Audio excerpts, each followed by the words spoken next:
Bienvenue, coucou ma gracieuse, bienvenue à l'Académie Grâce Divine, bienvenue dans cet espace où nous abordons les sujets liés à la vie conjugale, liés au bonheur conjugal, les thématiques en lien avec la chrétienté, les thématiques liées à la famille, au bonheur dans le couple, à l'épanouissement dans le couple, à la femme, à la beauté.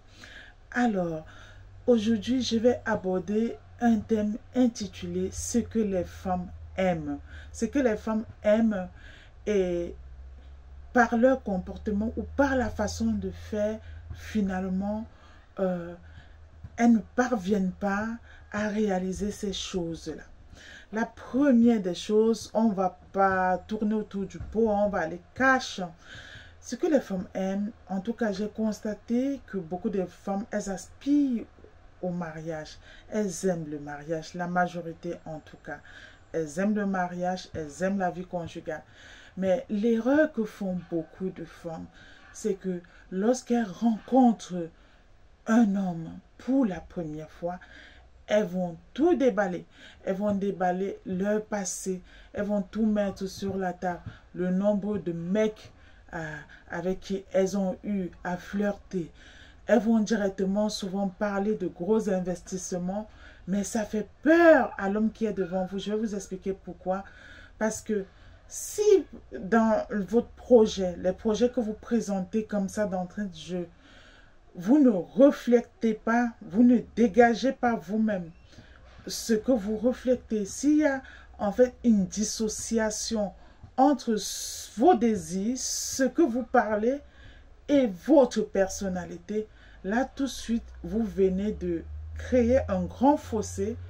Vous venez par exemple de dire au revoir à un homme peut-être qui envisageait vraiment de vous connaître et d'entreprendre quelque chose de bien avec vous. Vous ne pouvez pas voir un homme, vous vous avez vu peut-être une fois, deux fois, vous commencez à parler de gros investissements dans le crypto-monnaie.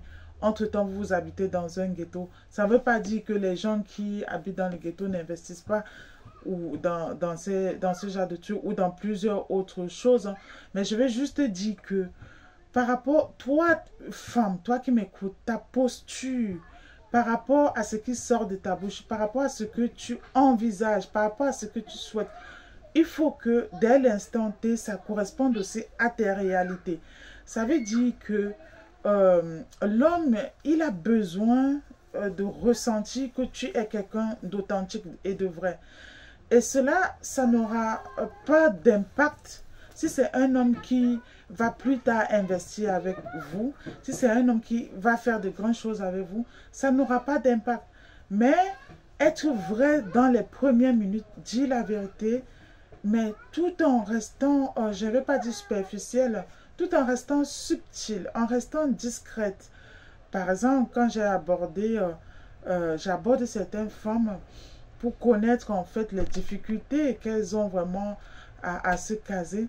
Il y a certaines qui ont, dès la première rencontre, déballé le nombre extrême de partenaires avec qui elles ont eu à flirter avec. Il faut savoir que tout cela, dès la première rencontre, dès les premiers jours, ça frustre en fait. Ça frustre l'homme qui est devant vous. Ça le freine dans son élan. Il ne va pas vous prendre au sérieux en fait. Est-ce que cela veut dire que vous allez cacher la personne que vous êtes? Non, ça ne veut pas dire ça. Mais gardez un peu votre jardin secret. L'homme, il a besoin aussi de voir qu'il a affaire à une femme discrète, à une femme sérieuse. Ce que les femmes aiment aussi, et qu'elles ne le disent jamais aux hommes, c'est par exemple celles qui sont déjà dans la vie conjugale. Elles vont faire 15 ans de concubinage, 20 ans, 10 ans de concubinage. D'autres qui sont même déjà dans le mariage, elles vont faire 10 ans, 15 ans, 5 ans de mariage, 3 ans, 1 an.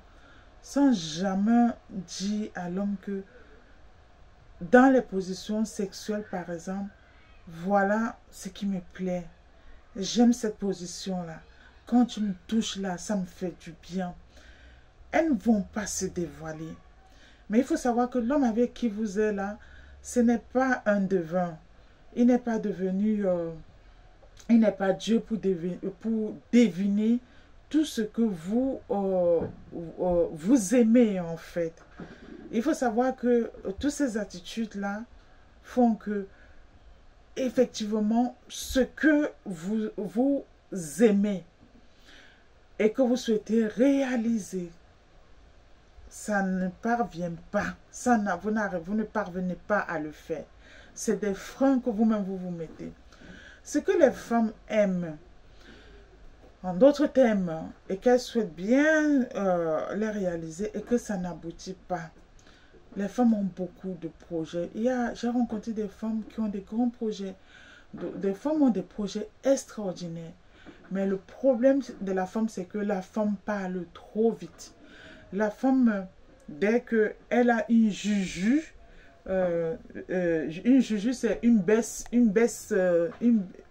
copine, meilleure pote, elle va tout lui raconter. Sauf que le monde dans lequel on est actuellement, ce n'est plus le même monde qu'il y a 50 ans. Ce n'est plus le même monde. De plus en plus, on est en train de vivre comme l'apocalypse en fait, en cette saison. Et parfois, vous pouvez même cheminer avec une amie en croyant que c'est vraiment votre sœur. Mais nous avons vu combien de fois, combien même de couples ont été brisés ou même de fiançailles brisées parce que c'est la meilleure amie qui est allée draguer le fiancé. C'est ça en fait.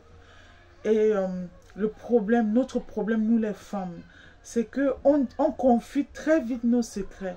Dès qu'on a une promesse de mariage, dès qu'on va acheter une maison, dès qu'on va acheter une voiture, dès que on veut ouvrir un commerce, dès qu'on va entreprendre quelque chose, on court très vite pour dire à nos meilleurs amis.